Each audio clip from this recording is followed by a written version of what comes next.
आज हम स्टार्ट करते हैं स्ट्रक्चर ऑफ आई। जैसे आपको सामने दिख रहा है कि आई में ये अपर आईलिड हो गई, लोअर आईलिड हो गई। मेनली जब हम इसकी बात करते हैं आपको तो ये व्हाइट कलर का दिख रहा है, इससे बोलते हैं स्क्लेरा, SCLERA, स्क्लेरा। और ये जो आपको कलरफुल पार्ट दिख रहा है ये है आपकी आइरिस। इसी आइरिस के ऊपर एक ट्रांसपेरेंट कवर होता है जिसे अपन कॉर्निया कहते हैं। और ये आपको जो ब्लैक कलर का दिख रहा है ये आपका हो गया प्यूपिल। हम आई की पूरी स्ट्रक्चर, कंप्लीट स्ट्रक्चर पढ़ने वाले हैं। अगर हम आई की स्ट्रक्चर की बात करें तो इसमें डिफरेंट 3 लेयर्स होती है, 3 डिफरेंट लेयर्स होती है।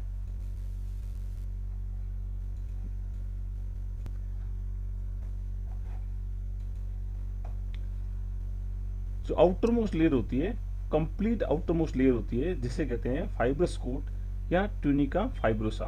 फाइब्रस कोट या ट्यूनिका फाइब्रोसा या फिर कॉर्निया स्क्लेरल कोट। और इससे हम 2 भागों में डिवाइड कर सकते हैं, cornea and sclera. Maximum part sclera का होता है और कुछ पार्ट कॉर्निया का होता है। सेकेंड, इनकम्प्लीट कोट भी पाई जाती है, और इस इनकम्प्लीट कोट में जो मिड में पाई जाती है, मिडल लेयर, वो होती है वेस्कुलर कोट। इसे कहते हैं ट्यूनिका वेस्कुलोसा और यूविया। इसे यूवियल ट्रैक्ट भी कहते हैं। यूवियल ट्रैक्ट को हम 3 पार्ट में डिवाइड कर सकते हैं, choroid, ciliary body and iris. Third layer जो है उसे कहते हैं इनरमोस्ट लेयर, यानी नर्वस कोट या फिर ट्यूनिका नर्वोसा या रेटिना। रेटिना के अंदर कुछ पार्ट पिगमेंटेड होता है और कुछ पार्ट जिसके अंदर आप कह सकते हैं रॉड और कोन सेल पाई जाती है, प्लस नर्व सेल्स पाई जाती है। इसको और ब्रीफली देखने के लिए हम इस डायग्राम को देखते हैं। देखिए इस डायग्राम में तो सबसे आउटर मोस्ट व्हाइट कलर की आपको लेयर दिख रही है, ये जो लेयर है इसे कहते हैं स्क्लेरा।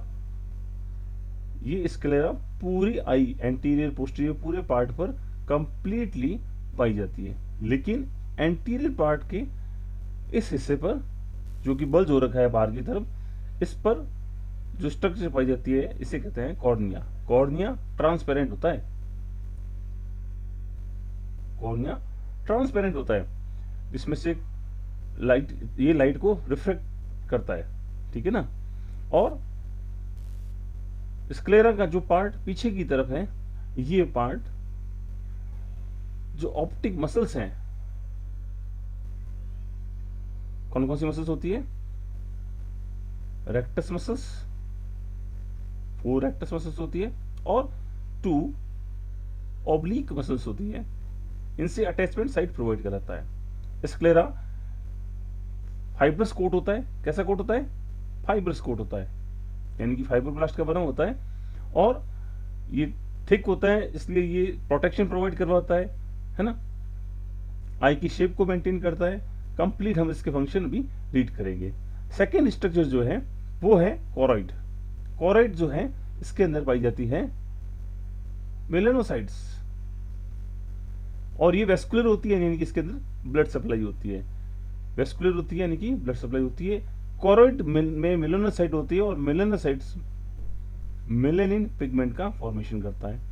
मेलेनिन की वजह से ये इस पूरे आई बॉल को अंदर से एक डार्क चैम्बर में कन्वर्ट कर देती है। किसमें कर देती है? एक डार्क चैम्बर, ताकि जो लाइट एंटर करे अंदर वो स्कैटर नहीं हो, इसको एब्जॉर्ब कर लेती है। और जब लाइट यहां इस पार्ट पर, रेटिना पर गिरती है, तो हमें एक इमेज का फॉर्मेशन करवाती है। सबसे इनर मोस्ट लेयर जो है, सबसे इनर मोस्ट लेयर जिसे आपने रेटिना बोला है, ये वाली जो लेयर है ये रेटिना है, और इसके अंदर रॉड एंड कोन्स पाई जाती हैं। साथ में इसमें बाइपोलर सेल्स पाए जाते हैं, न्यूरॉन्स पाए जाते हैं।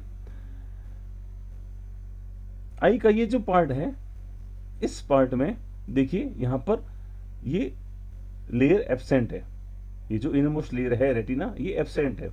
इस वजह से इसको हम ब्लाइंड स्पॉट कहते हैं, क्योंकि इस पार्ट से ऑप्टिक नर्व और वेन और अर्टरी की एंट्री होती है, इसीलिए इस पार्ट को ब्लाइंड स्पॉट बोलते हैं, क्योंकि यहां पर किसी भी प्रकार की इमेज का फॉर्मेशन नहीं होता है। इसी के साथ यहां एक वर्ड लिखा हुआ है फोविया,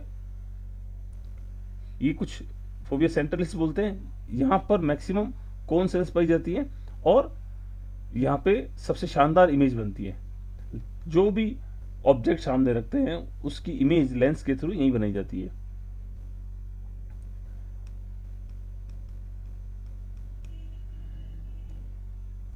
कोरोइड की बात करेगा अपन, तो देखिए कोरोइड का ये जो पार्ट है आगे जाकर कुछ इस तरह की स्ट्रक्चर बनाता है, इसे कहते हैं सीलियरी बॉडी।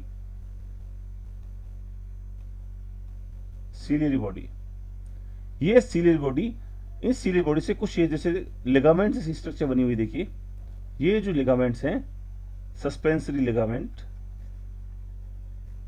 ये लिगामेंट इस लेंस को होल्ड करके रखते हैं और इसी सीलियरी बॉडी का आगे का जो प्रोजेक्शन है इसे हम कहते हैं आइरिस। तो लेंस को कौन होल्ड करके रखता है? सीलियरी बॉडी, इसकी जो सस्पेंसरी लिगामेंट है वो, और इसके ऊपर की जो एक छोटी लेयर होती है जिसे कहते हैं आइरिस। आइरिस के बीच में एक जो पार्ट होता है इसे बोलते हैं प्यूपिल। यहां होल होता है और ये ही लाइट एंट्री का रास्ता होता है। लेंस के दोनों तरफ साइनस या कैविटी होती है। इस कैविटी में लेंस के एंटीरियर पार्ट में यहां पर जो मैटर भरा होता है उसे कहते हैं एक्वस ह्यूमर, और इसका प्रोडक्शन एक्वस ह्यूमर भरा होता है यहां पे, और इसका प्रोडक्शन भी ये सीलियरी बॉडी से किया जाता है। लेंस के पोस्टीरियर पार्ट में भी कुछ मात्रा में एक्वस ह्यूमर, और ये जो पार्ट है जो आपको सेमी सॉलिड कंडीशन में दिख रहा है इसे कहते हैं विट्रस ह्यूमर। ये जो है विट्रस ह्यूमर, ये सेमी सॉलिड कंडीशन में होता है और ये कंप्लीटली भरा रहता है इसके अंदर, और इस आई की शेप को बनाए रखता है। इंट्रा ऑक्यूलर जो प्रेशर है उसको मेंटेन करने के काम आता है। ठीक है, आगे बढ़ते हैं अपन।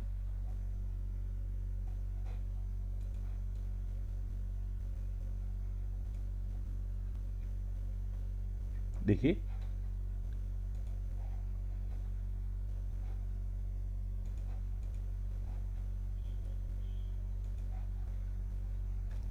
the wall of eyeball consists of 3 layers, that is fibrous tunic, vascular tunic uvea, or neural tunic that is called retina. It has neural part and pigmented part.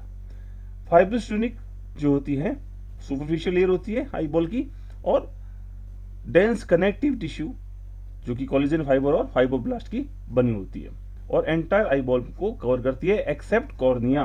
Cornea को कवर नहीं करती है, कॉर्निया एक transparent part अलग से होता है। Sclera, इसे हम स्क्लेरा बोलते हैं, और इसी स्क्लेरा की वजह से आईबॉल को एक शेप मिलती है, आईबॉल को ये प्रोटेक्ट करने का काम करती है, और अटैचमेंट साइट प्रोवाइड करवाती है एक्सट्रिंसिक आई मसल्स के लिए। कौन कौन सी आई मसल्स थी? हमने कहा था रेक्टस और ऑब्लिक, दो तरह की मसल्स बताई थी, रेक्टस 4 रेक्टस मसल्स और 2 ऑब्लिक मसल्स, उससे ये अटैचमेंट साइट प्रोवाइड करवाती है। इसके फंक्शन देख लेते हैं। शेप प्रोवाइड करवाती है, आईबॉल को मोर रिजिड बनाती है, अंदर के पार्ट को प्रोटेक्ट करती है, एल्केलाइन और एसिडिक मॉलिक्यूल से रेजिस्टेंट प्रोवाइड करवाती है, और attachment site for extrinsic eye muscles.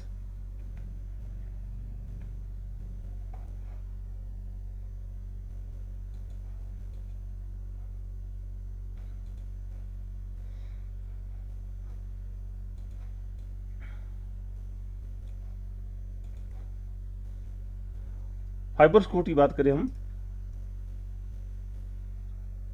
तो उसके एंटीरियर पार्ट में होता है कॉर्निया और पोस्टीरियर पार्ट स्क्लेरा। स्क्लेरा को व्हाइट ऑफ आई कहते हैं। आई का जो व्हाइट कलर दिखता है वो स्क्लेरा होता है। कॉर्निया का कोई कलर नहीं होता क्योंकि कॉर्निया ट्रांसपेरेंट होता है। ठीक है ना। छोटे बच्चे जो होते हैं न्यूबॉर्न बेबीज, उनमें आईज का कलर कुछ ब्लूइश दिखाई देता है। क्यों दिखाई देता है? क्योंकि ये स्क्लेरा जो है वो ट्रांसलूसेंट होता है, और इसी वजह से अंदर की जो कॉरोइड लेयर है उसके अंदर जो मेलेनिन प्रेजेंट होता है वो उसको रिफ्लेक्ट करता है, इसकी वजह से वो ब्लू कलर सा दिखाई देता है। ठीक है ना। जो फाइब्रस लेयर है हमने पढ़ लिया कि ये कोलेजन फाइबर और फाइब्रोब्लास्ट की बनी होती है, एक्सेप्ट कॉर्निया को। कॉर्निया ट्रांसपेरेंट अलग से स्ट्रक्चर है, ठीक है ना।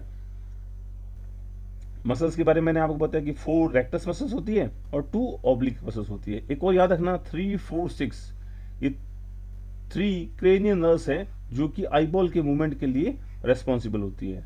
Cranial muscle, cranial nerve 3, 3rd, 4th and 5th, 6, 3, 4, 6 ये 3 क्रेनियल नर्व्स है जो कि आईबॉल के मूवमेंट के लिए रेस्पॉन्सिबल होती है। Now we can study cornea.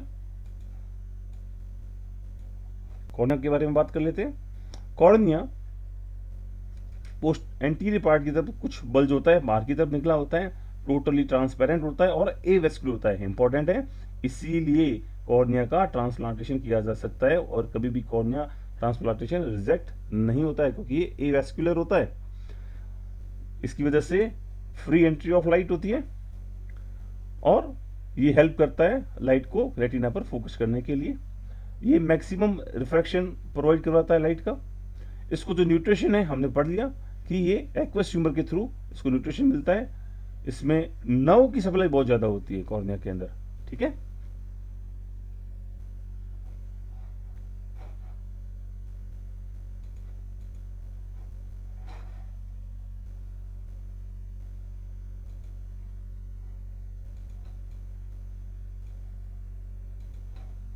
It is very sensitive to touch and pain. Cornea जो है पेन और टच के लिए सेंसिटिव होता है और टीयर्स जो है इसको मोस्ट बनाने का काम करते हैं। कॉर्निया का जो ट्रांसप्लांटेशन होता है उसे कहते हैं कीरेटोप्लास्टी और सबसे पुराना मेथड है मेडिकल हिस्ट्री के अंदर ये, ठीक है ना।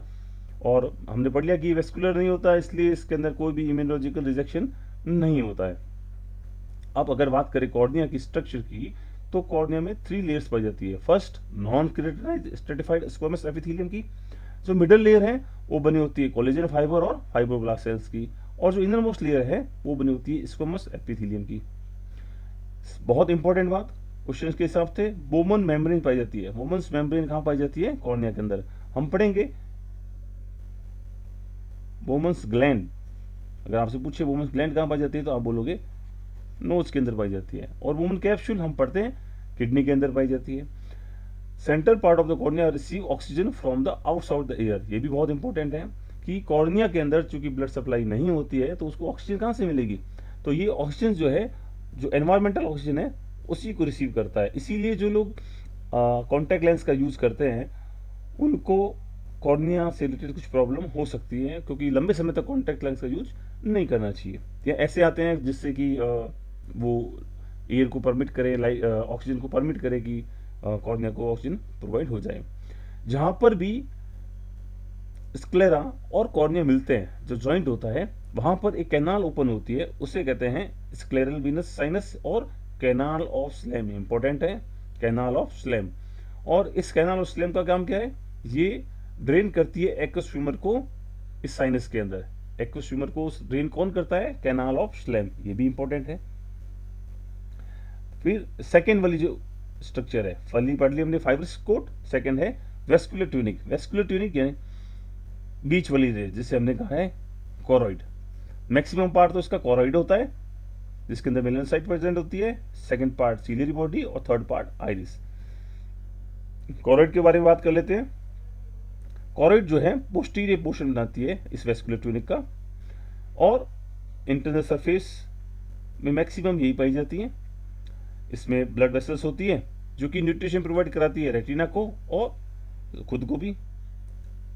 इसके अंदर मेलेनोसाइट पाई जाती है। हमने पढ़ा कि कोरॉइड के अंदर मेलेनोसाइट प्रेजेंट होती है जो कि मेलेनिन पिगमेंट बनाती है और इसी वजह से ये आईज का कलर बनता है, ठीक है ना। और ये आई बॉल के अंदर के चैम्बर को पूरा डार्क कर देती है, ब्लैक कर देती है। जो आई बॉल का अंदर का चैम्बर है वो पूरा डार्क हो जाता है इसकी वजह से। और इसी वजह से जब लाइट की एंट्री होती है तो वो ये एब्जॉर्ब कर लेती है तो स्कैटर नहीं हो पाती है ना। कभी कभी आपने देखा होगा कि जब आप अपने सेल फोन से पिक लेते हैं तो फोटो में आईज कुछ चमकती हुई सी दिखाई देती है। उसका रीजन होता है कि जब आई जो आपका सेलफोन है उसका जो फ्लैश है उसकी लाइट बहुत ज़्यादा होती है, उसकी इंटेंसिटी बहुत ज़्यादा होती है, इसलिए कुछ लाइट वापस रिफ्लेक्ट होकर बाहर आ जाती है, इसी वजह से हमें आंखें चमकती हुई दिखाई देती है ना। फिर वो फोटोशॉप में जाके उसको सेट करना पड़ता है। तो आगे बात करते हैं अपन। मेलेनिन की वजह से ये डार्क ब्राउन कलर के दिखाई देती है और मेलेनिन पूरी लाइट को एब्जॉर्ब कर लेता है, ठीक है। जो एल्बिनिज्म होता है, इनबोर्न एरर ऑफ मेटाबॉलिज्म है एल्बिनिज्म, जिनके अंदर मेलेनिन पिगमेंट नहीं बनता है, उनकी आई बॉल के अंदर भी यहाँ पर भी मेलेनिन नहीं होता है। इसीलिए आपने देखा होगा जो भी एल्बिनिज्म से पीड़ित पेशेंट है वो हमेशा चश्मा या कुछ गॉगल्स पहन के रखते हैं, उनको हाई लाइट में बड़ी दिक्कत होती है, तेज लाइट में उनको बहुत दिक्कत होती है। कॉरोइड से जो अगला पोर्शन है, पार्ट है, वो है सिलियरी बॉडी, भी डार्क ब्राउन कलर की होती है क्योंकि इसमें भी मेलानिन साइज प्रेजेंट होती है, और इसके अंदर कुछ स्मूथ मसल्स पाई जाती हैं। इसमें फिंगर लाइक प्रोसेसेस निकले होते हैं जिन्हें कहते हैं सीलरी प्रोसेसेस। करीबन 70 से 80 के करीब 70 to 80 सीलरी प्रोसेसेस निकले होते हैं, और इन सीलरी प्रोसेसेस का काम होता है कि आपका जो लेंस है उसको होल्ड करके रखना। सीलरी प्रोसेसेस हाईली वेस्कुलर होते हैं और यहां पर क्या बनता है, एक्वस ह्यूमर का प्रोडक्शन होता है। यहां अपन इसकी स्ट्रक्चर के बारे में थोड़ा और डिटेल में देख लेते हैं। ये देखिए, ये जो बाहर वाला पोर्शन हो गया कॉर्निया का, इसके बीच में ये साइनस हो गया जहां पर कि एक्वस ह्यूमर भरा होता है, और ये वाला पार्ट है आइरिस का, ये जो दिख रहा है ये आइरिस हो गई, और ये हो गया लेंस आपका, ये हो गया सीलरी बॉडी। और इससे कुछ फिलामेंट निकले होते हैं, सस्पेंसरी लिगामेंट बोलते हैं, जो कि इसको होल्ड करके रखते हैं, लेंस को होल्ड करके रहते हैं। ये हमने पढ़ा था स्क्लेरोकॉर्नियल जंक्शन, स्क्लेरोकॉर्नियल जंक्शन जहां पर भी आपकी कैनाल ऑफ स्लेम पाई जाती है, कैनाल ऑफ स्लेम पाई जाती है, जिससे कि एक्वस ह्यूमर यहाँ पर ड्रेन किया जाता है ना। कभी कभी ये कैनाल बंद होने पर कुछ प्रॉब्लम हो जाती है, कैटरेक्ट जैसी दिक्कत भी आ जाती है। आगे बढ़ लेते हैं। Fine fibers called suspensory ligament originate from ciliary processes and blend with capsule of lens. These hold lens in position. Lens को उसकी पोजीशन में होल्ड करके रखते हैं। Ciliary processes are protrusion or folds on the internal surface of the ciliary body. Ciliary muscles जो हैं वो is a circular band of smooth muscles. ध्यान रखना, जो भी मसल्स जिन पर हमारा और नियंत्रण नहीं होता है वो स्मूथ मसल्स होती है जनरली, है ना। स्केलेटल मसल्स पे तो हम कंट्रोल कर सकते हैं। दो तरह की मसल्स होती है ना, वॉलंटरी और इनवॉलंटरी, तो ये वो मसल्स हैं जिन पे हमारा नियंत्रण नहीं होता है। अब इन सीलरी मसल्स के कॉन्ट्रैक्शन और रिलैक्सेशन की वजह से, देखिए यहां पर सीलरी बॉडी प्रेजेंट है, इसमें जब कॉन्ट्रैक्शन और रिलैक्सेशन होगा तो ये फिलामेंट भी लूज और टाइट होंगे, और इसकी वजह से लेंस की शेप या तो कॉन्वेक्स हो जाएगी या फिर कॉनकेव हो जाएगी, और कॉनकेव और कॉन्वेक्स होने से लाइट को फोकस करने में हेल्प मिलेगी।